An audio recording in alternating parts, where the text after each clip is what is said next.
పల్నాడు జిల్లా గురుజల నియోజకవర్గం Dachepalli CI Bhaskar media సమావేశం నిర్వహించారు. ఈ సందర్భంగా మాట్లాడారు. సంక్రాంతి పండుగ పేరుతో దాచపల్లి మండలంలో జూదం కోడి పందాలు నిర్వహిస్తే కఠిన చర్యలు తీసుకుంటామని హెచ్చరించారు. పండుగను కుటుంబ సభ్యులతో సంతోషంగా గడుపుకోవాలని సూచించారు. మండలంలో ఎవరైనా అనుమానాస్పదంగా కొత్త వ్యక్తులు సంచరిస్తే వెంటనే పోలీసు వారికి సమాచారం అందించాలని కోరారు. తెలంగాణ ఆంధ్ర సరిహద్దు అయిన దాచపల్లి మండలంపై నిఘా పెంచామని అన్నారు.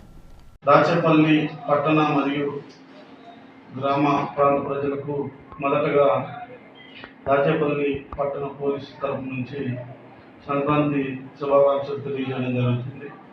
సంక్రాంతి శుభాకాంక్షలు సంక్రాంతి పండుగ ద్వారా పట్టణంలో కానీ గ్రామాల్లో కానీ పేకాట కోడిపందెం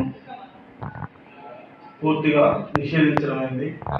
ఎవరైనా పేకాట కోడిపందెం లాంటి అసాంఘిక కార్యక్రమాలకు పాల్పడితే దాచేపల్లి పట్టణ పోలీసు వారు చట్టపరంగా చర్యలు తీసుకోవడం జరుగుతుంది.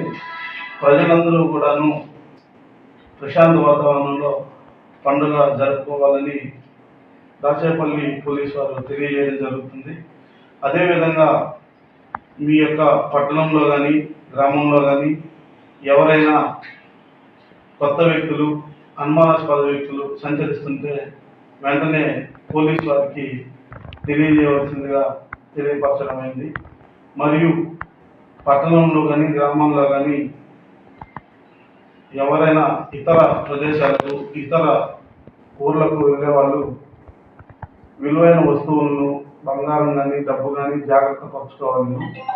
అలాగే ఉన్న పోలీసు వారికి సమాచారం తెలియపరిచిన LHMS locked house monitoring system ద్వారా పోలీసు వారు నిఘా ఉంచి వారి యొక్క ఆస్తికి భద్రత కల్పిస్తారని చెప్పేసి తెలియజేయడం జరుగుతుంది.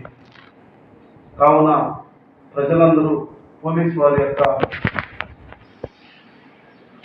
విన్నపాలను సూచనలను పరిగణలోకి తీసుకొని ప్రశాంత వాతావరణంలో సంక్రాంతి పండుగ జరుపుకోవాల్సిందిగా తెలియపరచడమైంది.